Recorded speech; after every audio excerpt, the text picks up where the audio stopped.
Topper top करने के लिए पूरा सिलेबस पढ़ता है और टॉप करने के लिए कितना देर पढ़ना पड़ता है, तो आज इस वीडियो में हम बात करेंगे इस टॉपिक के ऊपर।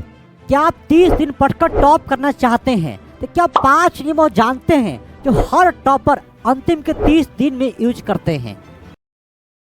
आप ठीक से सोचिए, क्या कोई भी व्यक्ति, कोई भी बच्चा 1 महीना के अंदर पूरा सिलेबस पढ़ सकता है? क्या संभव ही नहीं है। तो टॉपर लास्ट दिनों में सभी सिलेबस कभी पढ़ता ही नहीं है। पढ़ता केवल उस टॉपिक को है जिस टॉपिक से हर साल बोर्ड में सवाल आता है और जिससे आने के चांसेस बहुत ज़्यादा रहता है। जो मैक्सिमम अधिकतम अंक के चैप्टर है, टॉपर अधिकांश तो उसको फॉलो करता है। तो हम हर बच्चे को बोलेंगे, सबसे पहला काम आपका है सिलेबस का सिलेक्शन कीजिए कि आपको कौन कौन सा टॉपिक पढ़ना है। कुछ टॉपिक आपको कलेजा पे पत्थर रख के छोड़ना होगा कि ठीक है भाई, आएगा तो साल हम छोड़ देंगे, इसको कोई दिक्कत नहीं है, या जोड़ जार के अपने शब्दों में लिख देंगे। और एग्जाम में कहता भी है विद्यार्थी यथासंभव अपने शब्दों में उत्तर दे। तो डर किस बात का भाई? क्या कोई भी कॉपी चेक करने वाला पूरा कॉपी पढ़ता है? नहीं भाई, बस शुरू का 1-2 लाइन देखा और देखा कि हाँ बच्चा कटिंग कम किया है, चेक मार्क। 5 नंबर का सवाल है तो 4.5 नंबर आंख मूंद के दो। अगर पढ़ा तो 5 के 5 नंबर आपको देगा। केवल अधिकतम अंक के चैप्टर को सिलेक्शन कर लेने से क्या हम टॉपर बन जाएंगे? नहीं। सिलेक्शन करने के बाद में आपको टाइम टेबल बनाना पड़ेगा कि किस विषय को हमें कितना देर पढ़ना है। जैसे मैथ 2 घंटा, फिजिक्स 2 घंटा, हिंदी 2 घंटा, संस्कृत 2 घंटा, इंग्लिश 2 घंटा। जो जो आपका चैप्टर पढ़ाई करेंगे कि किसको हम कितना देर पढ़ाई करेंगे, तो मेरा 100 में 95 पार नंबर आ जाएगा या 90 पार नंबर हमारा आ जाएगा। आप टाइम टेबल बांधिए कि किस चैप्टर को या किस सिलेबस को हमें कितना देर पढ़ना है। सर ठीक है, 2 घंटा मैथ, 2 घंटा हिंदी, 2 घंटा बायोलॉजी, हम तो रूटीन सेट कर लिए। क्या रूटीन सेट करने से आप टॉपर बन जाएंगे? आप 2 दिन पढ़ेंगे, तीसरा दिन पढ़ाई छोड़ देंगे, ऐसे करेंगे तब 2-2 घंटा कौन पढ़ पाएगा भाई? जैसे मैथ पढ़े, फिर उसके बाद क्या पढ़ेंगे? Physics, chemistry, science. भाई पागल बन जाओगे, आपसे कभी नहीं होगा। 2 दिन में आपका रूटीन खत्म हो जाएगा। क्यों? क्योंकि ब्रेक चाहिए। और आप चाहते कि 30 दिन तक ये नियम फॉलो करें, तो आप जैसे आप मैथ पढ़े, उसके बाद में स्मार्ट प्लानिंग कीजिए।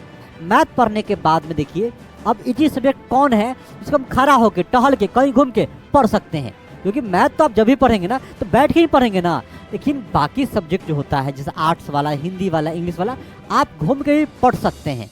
लेकिन मैथ पढ़े आप, फिर पढ़ेंगे फिजिक्स, तो दिमाग का दही हो जाएगा, फिर कुछ समझ में आपको आएगा ही नहीं।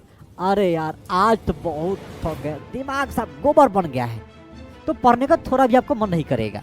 तो हमेशा ये ध्यान दीजिए कि किस सब्जेक्ट के बाद में हम कौन सा सब्जेक्ट पढ़े कि दिन भर हम रूटीन फॉलो कर पाए और जल्दी बोर ना हो। यस सर, अब तो हम 3 तरीका जान चुके हैं, अब तो टॉपर बन जाएंगे। सर पूरा मैथ सर बना लिए, पूरा हिंदी याद कर लिए। क्या लगता है जो आप याद किए थे आप कभी याद होगा? वो नहीं, संभव ही नहीं है। क्योंकि जब भी आप 100 वर्ड मीनिंग याद करते हैं तो 20 मिनट के अंदर में 47 वर्ड मीनिंग भूल जाते हैं, और 1 घंटे के भीतर 53, 9 घंटे के भीतर 56, और 1 दिन के बाद 66% वर्ड मीनिंग भूल जाते हैं। 2 दिन के बाद 72%, 7 दिन के बाद 75%, और 30 दिन के बाद 80% भूल जाएंगे। आपके पास बचेगा 20%। तो आपको समय समय पर आपको रिवीजन करना पड़ेगा। हमेशा जब भी पढ़ाई कीजिए तो उसमें अपने रूटीन में रिवीजन जरूर रखिए कि हमें रिवीजन कब कब करना है। जैसे मान लेते हैं आपको पढ़ना है 2 घंटा मैथ्स, तो क्या कीजिए, अब मैथ्स में 1 घंटा 40 मिनट पढ़ाई कीजिए, 10 मिनट समरी लिखिए उसका, या दिमाग में सोचिए कि हम क्या क्या पढ़े, क्या क्या फॉर्मूला यूज हुआ है, कैसे कैसे बनाएंगे, कंसेप्ट याद कीजिए, और इतना देर एकदम फोकस्ड स्टडी कीजिए। और 10 मिनट ब्रेक लेके आराम से कुछ खाइए, पीजिए, टहलिए।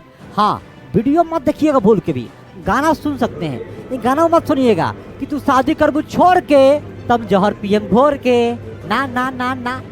ये गाना सुनोगे दर्द चालू हो जाएगा। दर्द याद करेंगे एग्जाम के बाद, उससे पहले नहीं। जब ये चारों काम हो जाए, सिलेबस का selection, time table, smart study और रिवीजन का काम, तो 5वां काम आता है क्या? मॉक टेस्ट देना, क्वेश्चन बैंक की तैयारी करना। अब जो प्रीवियस ईयर के क्वेश्चन पूछा है उसको बनाइए बैठ के। मान लो हम बना रहे हैं 23 का बैठ के, 23 का सवाल 25 में आने का बहुत अधिक चांस रहता है, तो हम बैठ के 23 का सवाल कर रहे हैं और बिना देखे, जैसे एग्जाम में आप 3 घंटा बैठते हैं ना, वैसे ही 3 घंटा बैठ के खुद से उतने पेज लेकर आपको उसका एग्जाम देने का ट्राई करना है और देखना है उसमें कितने % सवाल हम बना पाते हैं। तो ऐसा कम से कम आपको 5 प्रैक्टिस सेट करना है। पिछले 5 सालों का कर लेंगे प्रैक्टिस, आपकी तैयारी में 4 चांद लग जाएगा। तो इससे आपका ओवरऑल 90% पार नंबर हो ही जाएगा। तो इससे आपका पूरे सब्जेक्ट मिला के 90% सिलेबस आने का चांस बढ़ सकता है।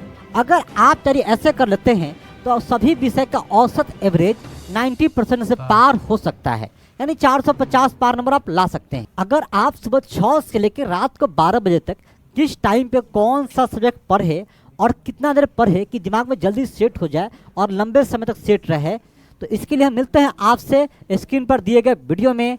तब तक के लिए जय हिंद, जय भारत।